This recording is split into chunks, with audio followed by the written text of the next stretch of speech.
Hi guys, it's Mike here from KS Bushcraft. Today I thought I'd do you a review of the Yeti Roadie 20.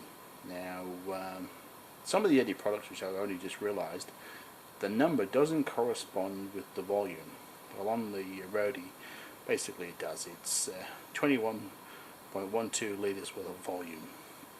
According to the American website, they say a volume of 5 gallons will hold 16 American cans with a 2:1 ice ratio, and 20 pounds of ice only, which is 9 kilos in Australian.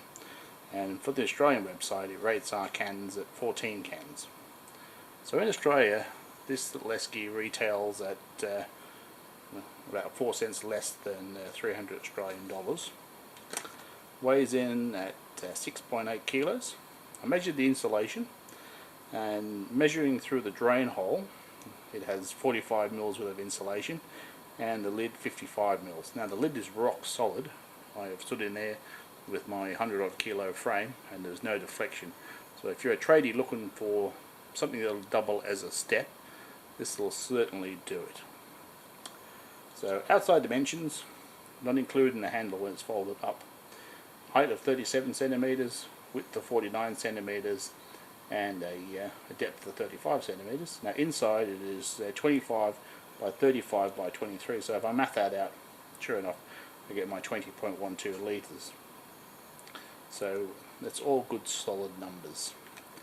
So when I first got it, I thought, gee, it's a bit retro, you know, the rubber catches and stuff, but it's sort of growing on me. I have enough high tech in my life, and this is a pretty simple, honest cooler. So available in 4 different colours. Now if you're going to be working and putting dirt and crop on it, I thought the tan wasn't a bad option because white is always looking filthy.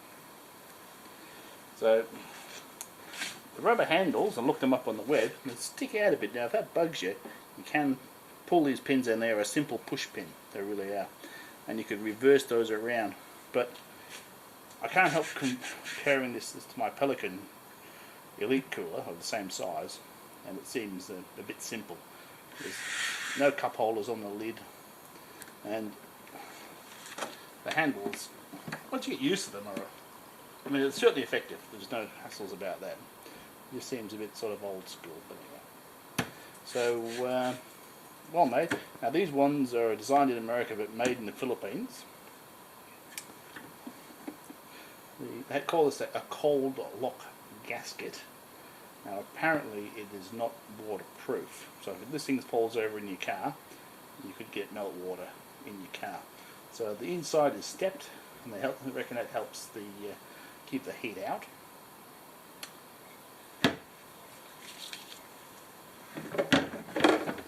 The lid looks pretty bomb-proof, so it's the same push pin technology going through from each side, and they're integrated into a pretty solid unit.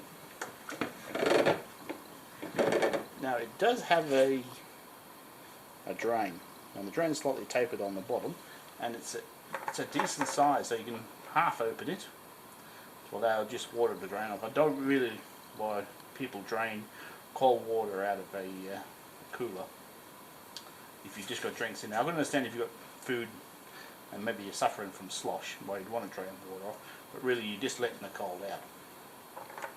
So a good size.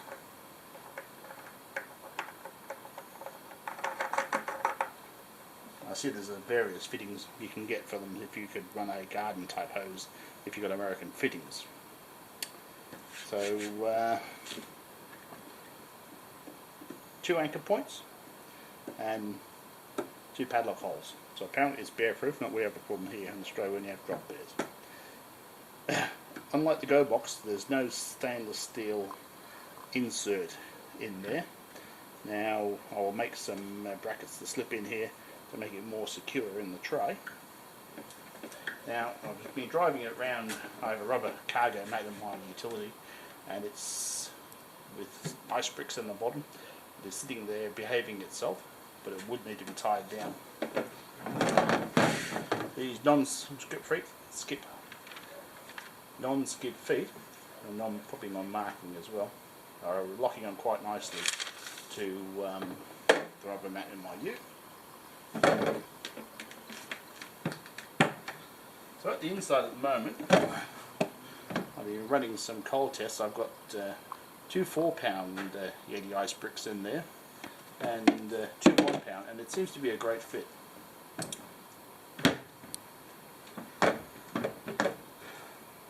So what I'll mention now is a bit sciencey for some, but this is a 20 litre cooler, right? Now, you're never going to get the same performance out of a small cooler that you will a large one. And it's just, the simple maths of it is, you've got a 20 litre internal volume, and when you look at the surface area of 20 litres, yeah, against say the surface area of, say their bigger model, their Tundra 45, which doesn't hold 45 by the way, holds 34. The 20 litre has about 20% more surface area per litre than the 34, so it is never going to stretch out as long as a larger cooler. So this is really what it says. It's a road trip cooler, it's a trip to the park. I reckon it'll do a long weekend, I'm almost certain of it. And I shall run some tests on how long it will hold ice fall and stuff like that. Weather is starting to warm up as we're warming up in the southern hemisphere here. So I'll do some ice tests. I'll do a leak test to test if this gasket leaks, which I think it does. And that'll come at the end of the video, and we'll sum up. Anyway, guys, hang in there. Well guys, I realised I forgot to show you the handle. So the handle is a pretty simple device. It just comes up, expands up and locks. It doesn't hold the lid closed in any form. I found that's probably a little bit thin for my liking. I may search out some plumbing insulation for that if you was carrying it a lot. So we shall throw it over and we'll test and see. Well, it's certainly pouring out of there at a fast rate. So it's certainly not waterproof at all, that gasket.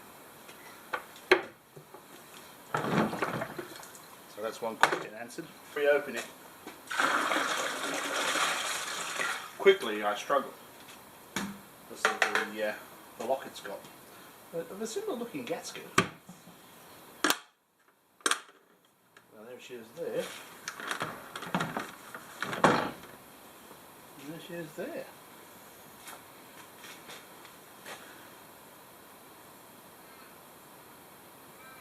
But just a couple of little drips coming out of one corner.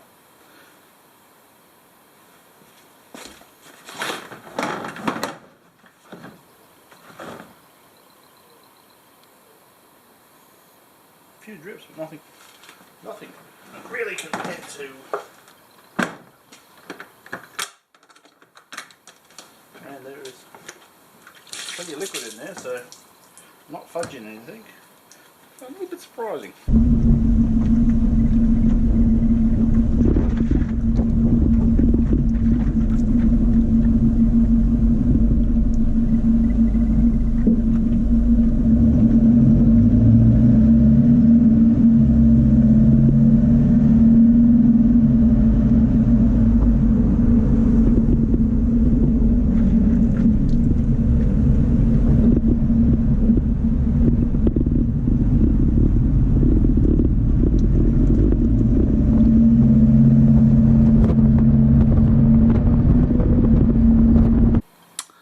Hi guys, welcome back.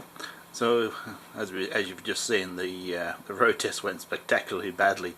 I am just so thrilled that I didn't put this Yeti behind my driver's seat like I normally do the Pelican, otherwise it would have been saturated.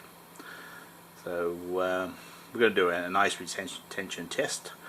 I tried to give some thought to what's fair. So what I did, as a control, I did the same thing to the Pelican. I put 10 cans out of my fridge, which is running at 3 degrees Celsius.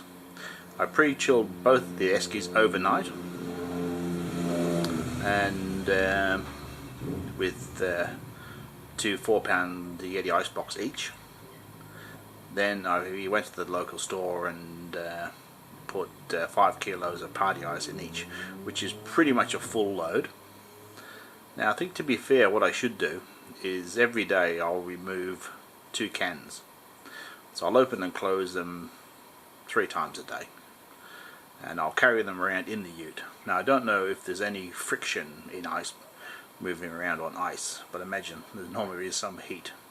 So parking these 2 eskies in the shade somewhere isn't really fair. It's not a realistic road test. So I'll run the test until I've got no ice left, and we'll give you a count back on days and details and stuff. Anyway guys, I hope you're finding this interesting. Well guys, we're 50 hours into the ice retention test, if you want to call it that. Both the Yeti, the Roadie and the Pelican, they're both holding at about, well, the Pelican's at 0.6 degrees Celsius and the Roadie's at 0.8. So it's starting to be a little bit of a gap between the two, but it's hardly minimal. The Pelican's got a fair chunk of ice solid and a nice slurry mix in the bottom. And the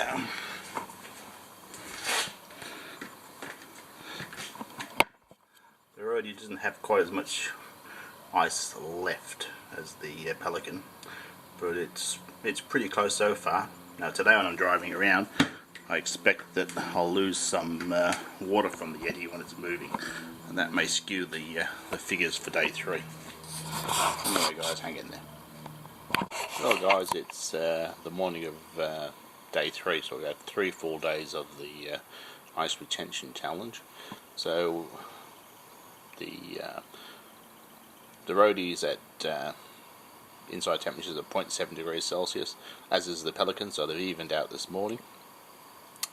The air temperature above the top of the esky, I'll say, is sitting at 4.2 degrees, which is about fridge temperature. So if you're storing food above the ice slurry, it's basically at fridge temperature this morning. So that's 3 full days, which is about what I expected. The weather turned mild here. It's only been in the mid-20s during the day, and it's fallen down to as low as 8 or 12 or 14 depending on the day. But I think it's a pretty realistic test. So I'll show you how much ice and that we've got left. So good solid chunks in the Pelican.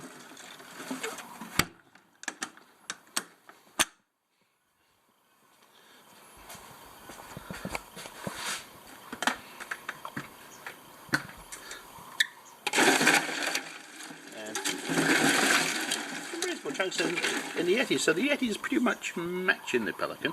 Might be a fraction behind, but it's hardly anything to notice. So certainly, as I predicted, this little esky will handle a long weekend. Anyway, guys, hang in there.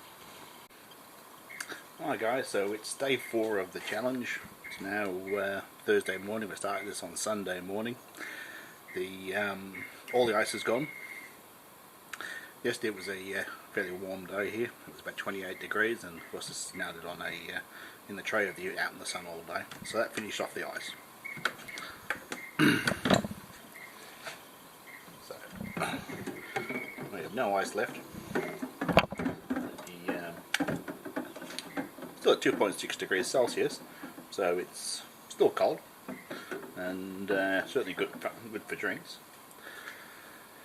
So in summing up, it's a really well insulated small cooler. The only downside, and apparently it's common to lots of rotomotive coolers, I only just recently found out, is the underperforming gasket seal. So I may put some additional foam either on this surface, or if I can fit it in, preferably on the upper lid side, to prevent that leakage, especially on the slosh. Not so much if it tips over, but I think if you want a cooler like this, should be able to handle being inside your car. I mean, it's a road trip cooler, so you'd expect it to be able to be thrown in any car, not just the tray of an SUV. Now, I did solve the slosh problem by putting a couple of car sponges on top as the ice melted. So that's a simple solution. But 4 days and temperatures around the mid-20s Celsius, I think it's pretty good performance, and it's a good product. Just let down by a bit of R&D on the seal.